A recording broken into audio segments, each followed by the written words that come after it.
Welcome to this Life Review Show. Today we're doing a deep dive into something pretty interesting, past life regression, specifically looking at something called the life review process. Exactly. And for this, we're looking at material from 190 Vision, specifically from their YouTube video, the one called Past Life Regression, understanding how it heals and empowers. Right, and we should mention the narrator in that video is Laura's husband, known as Coach. This is 190 Vision Revisited, where reflection sparks transformation.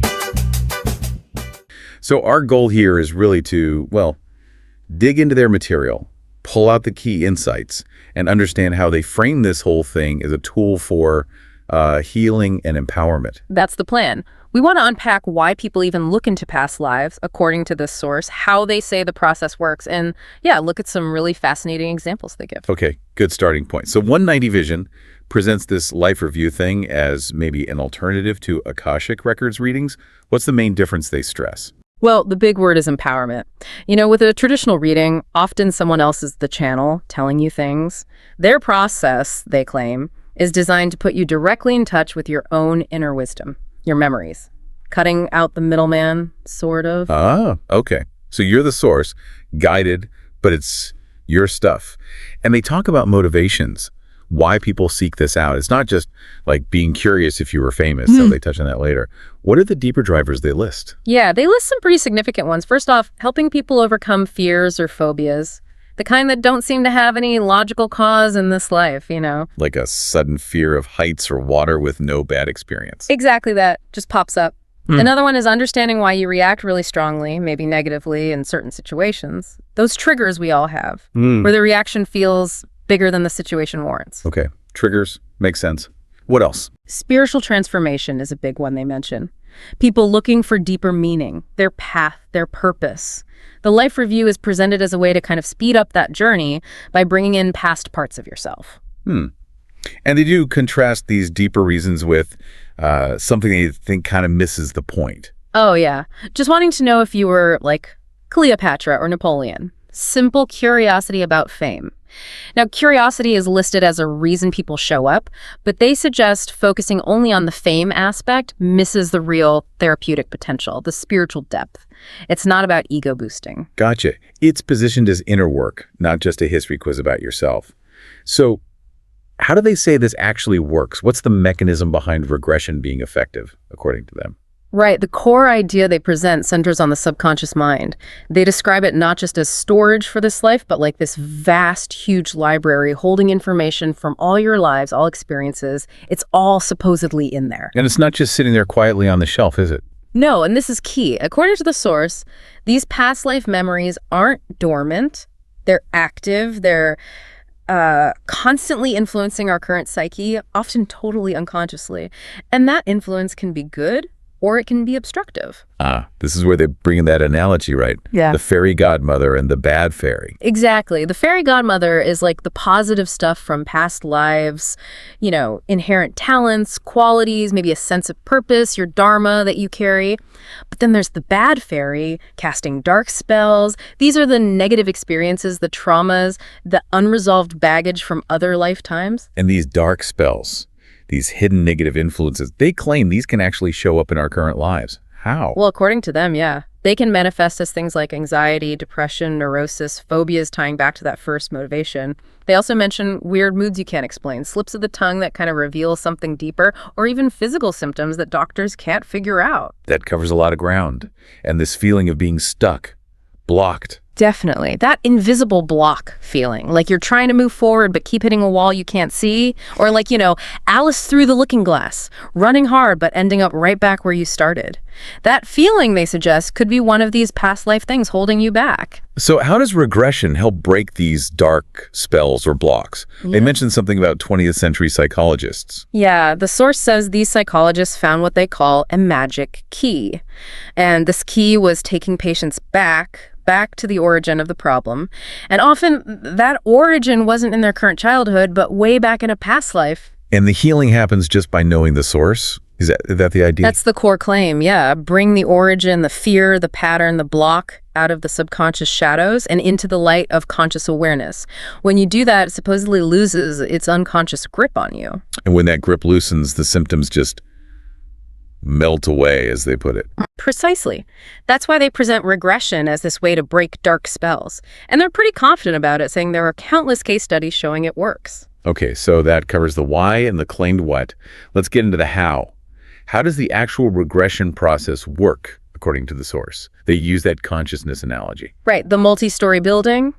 Consciousness is like that building. Our everyday logical mind is just one floor. To get to the info on other floors, other lives, deeper parts of the psyche, you gotta change levels. And regression is the way to change levels. It's the stairway, they call it, between the floors. It lets you move down from that everyday conscious floor into deeper states where the subconscious is, well, more reachable. How do you start climbing down that stairway? Relaxation first. Always. It starts by guiding the person into deep relaxation. The source mentions coach, using a very calm, slow voice, using imagery, peaceful scenes, relaxing the body part by part, repetition, counting down standard techniques to help slow the brain waves down. Is there anything else needed for it to work? Willingness. They really stress this. You can't force someone. They have to be open to it, willing to go. Their consent is key. And as someone gets more relaxed, what's happening with their consciousness? So the brainwaves slow down from beta, our normal alert state, down through alpha, which is more relaxed, into theta, even delta states associated with deep meditation or sleep. As that happens, consciousness shifts. And that shift, they claim, allows you to access these other levels in the grand structure of our psyche. Okay, that makes the process clearer. Now, the source also tackles some common questions. Let's hit a few. Back to motivations.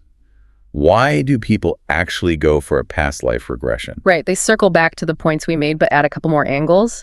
Often it is a problem now they think is linked to the past. But also sometimes people go seeking positive stuff, helpful memories, inspiration, empowerment from past strengths. Or they already have clues, right? Exactly. Recurring dreams, strong gut feelings, synchronicities pointing to a past life. Regression can be a way to explore those clues directly. And yeah, finally, plain old curiosity is on the list, even if maybe not the most profound reason in their view. Okay, curiosity's there. But can anyone do this? Can everyone be regressed? They claim a really high success rate, like 98% of people access some kind of past life memory during a session. So according to them, yeah, most people have this ability. What about the other 2%? The ones who might be blocked? Any reasons given? They suggest three main things. One, maybe it's just not the right time for them spiritually, like their higher self or the universe is not yet. Two, could be unconscious fear, afraid of what might come up. Three, maybe a deep distrust of the whole process itself, like fearing the unconscious or only trusting the logical mind. Those internal blocks are the main hurdles, they suggest. So more about timing and internal resistance than just not being able to. Okay, so if someone is relaxed and open, how do the memories actually surface? Is it always the same? No, they're very clear. Every single experience is unique. There's no right or wrong way. The key, they say, is just stay relaxed, trust what comes, don't try too hard, don't force it. So how might it look or feel? What are the different ways? Could be like getting a quick overview, like flashes or scenes from several different lives. Or it could be one life unfolding in really rich detail, almost like watching a film. Sometimes it's less visual, more about just feeling the emotions from a past life that are still stuck somehow. Interesting. Focusing on the emotional trace. Anything else? Maybe seeing a few lives, but all centered around one particular theme that's relevant to what you're dealing with now. For some, it's not visual at all, just a sudden, strong inner knowing, like boom, understanding floods in. The deep insight. Yeah. Or it could be like still images, like pictures on a wall or in a photo album. And sometimes they say it feels like someone, maybe a guide or your higher self, is actually talking to you, explaining the past life. So yeah, a whole range of possibilities. That's quite a spectrum. A question people might have. Yeah. How do you know you're not just making it all up? Fantasy versus memory. Yeah, they tackle that head on. They say your intention matters most. If you intend to access a real memory, that's supposedly what you get. Plus, they argue, even if you tried to consciously invent a story, that story would still reveal truths about you because it came from your own psyche. They also mentioned a hypnotherapist, Dr. Morris Netherton. Right. According to the source, Netherton observed that even people who start out feeling like they're making it up soon find they can't actually change the story, especially the difficult bits. That lack of control, particularly over uncomfortable parts, often convinces skeptics it's something more than just imagination. And the emotions, the physical reaction. Yeah, that's another point they make for authenticity. Intense feelings, grief, terror, anger that come up, sometimes with physical stuff like tears or shaking, seem too real, too involuntary to be faked. Okay, those are strong points within their framework. Yeah. Let's make this more concrete with the case studies they share. These really show the ideas in action. First up, Simone. Ah, Simone. Yeah, her story illustrates healing a phobia. She went for regression because she had terrible claustrophobia her whole life. Debilitating. And she suspected a past life link because nothing in this life explained it. What came up in her session? So the video says she went back to the 17th century, English Civil War time. She was a young woman hiding from soldiers rampaging through the area. Sounds terrifying. Yeah. She was hiding in a farmhouse, and whenever soldiers came searching, she had to duck into this tiny, dark cellar under a trapdoor.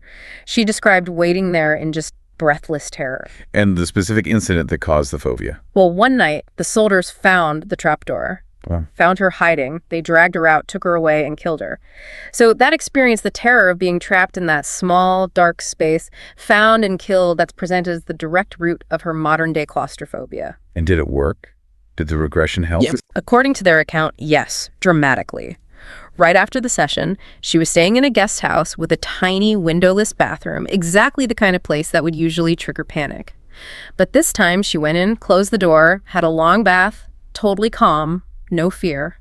They claim that claustrophobia just lost its power once she understood where it came from. Wow. That's a powerful example of their claimed mechanism. Okay, let's shift to another theme. Being someone famous in a past life. Why do people often think about that? Well, the source suggests it's often one of the first ideas people have. You know, maybe you feel a strong connection to a historical time, and then you kind of latch on to a famous person from that era who represents something about it. But they warn against taking that literally. Oh, absolutely. They say often the regression shows the person did live then, maybe was even connected to events, but wasn't that specific famous person. The connection was real, just not the identity. Like Annie, who thought she might have been Mary Magdalene. Exactly. Annie had this strong feeling, backed up by dreams, déjà vu moments, synchronicities, all pointing to that biblical world. It led her to wonder about being Mary Magdalene.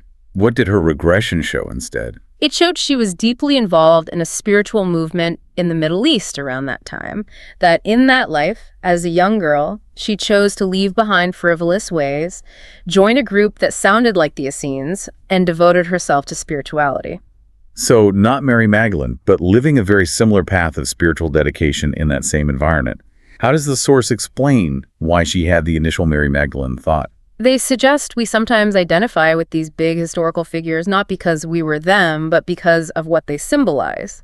The fantasy or intuition might be highlighting qualities or a path we need to develop now. The psyche uses these powerful symbols, they say, to nudge us toward our own potential. That's a really different way to look at it. Connects to that idea of an inner gift, which ties into the Harold example, the guy who thought he was Edgar Cayce. Right. Harold had all these signs, synchronicities, pointing strongly, he felt, to having been Edgar Cayce, the famous psychic. And his regression, did it confirm Cayce? Nope. The regression itself didn't show that identity at all. But, according to the source, later in the session, he received communication from a spirit guide. What did the guide say? The guide apparently told him the whole Edgar Cayce idea wasn't literal history, but a message. It came up because Harold needed to believe in and start developing his own psychic abilities. Ah, so like Annie, the fantasy wasn't literally true, but served a purpose pointing Harold toward his own latent talents. Exactly, which leads to this really interesting thought they leave you with. If you've ever wondered about being someone famous or felt drawn to them, don't just brush it off, look deeper. It might be, as they put it, the outer wrapping of an important inner gift for you. Fascinating. Turning potential fantasy into a clue about your present potential. Now, they do present regression positively, but they also address concerns people might have. Like, what if a really bad memory comes up? Yeah, they tackle that directly. First, they stress you stay aware. You know where you are. You can talk to the coach. You're not lost in a hallucination. And if it gets too intense? You're in control. You can just say, stop, or I don't want to see this anymore. A responsible coach, they say, will immediately respect that, move you somewhere else in the memory, or just gently bring you out of the session. Okay, so you have an out. What if something comes up you just don't want to talk about, even if you're okay seeing it. Again, control is emphasized.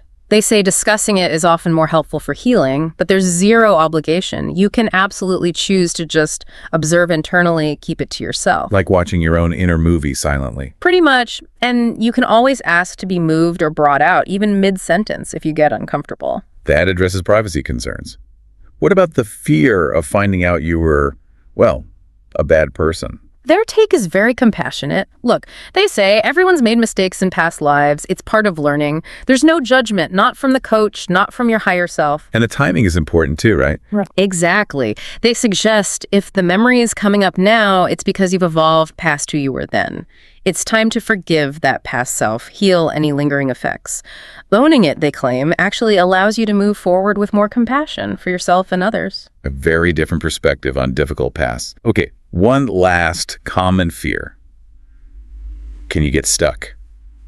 Stuck in the regression. They say absolutely not, no danger whatsoever.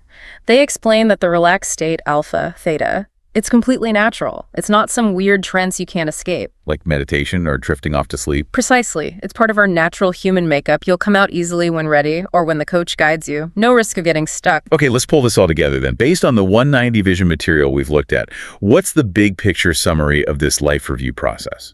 Well, the core message seems to be that past life regression, particularly their life review method, is presented as a really potent tool, a tool for understanding yourself deeply and healing current life, issues things like fears, blocks, patterns by accessing subconscious memories, including those from past lives. And empowerment is the key benefit they keep coming back to. Absolutely. The idea is that empowerment comes from that direct connection, connecting with your own inner wisdom, your soul's history, and using that insight to understand the roots of what might be holding you back now. Which raises that question for you listening. Reflecting on what we've discussed from 190 Vision's perspective, could there be things from past experiences, maybe past lives, influencing your present that you're not aware of? It's definitely a concept they encourage you to consider. If you are intrigued and want to know more about the specific life review process they offer, the source points you to their website. That's 190vision.com, and they say click on appointments if you want to look into booking a session. Right. And they also mention other ways to connect with their work. The 190 Vision Facebook group, also Instagram, Spotify, and Amazon Fire. Okay, so here's a final thought to leave you with, tying back to Annie and Harold. This idea that maybe what you wonder about or even fantasize about regarding your past maybe being someone famous, maybe just a feeling about a certain time, perhaps it's not just random noise. Perhaps, as this source suggests, it could actually be a clue pointing towards profound insights about your own hidden potential, gifts waiting to be unwrapped right now. Definitely something to mull over.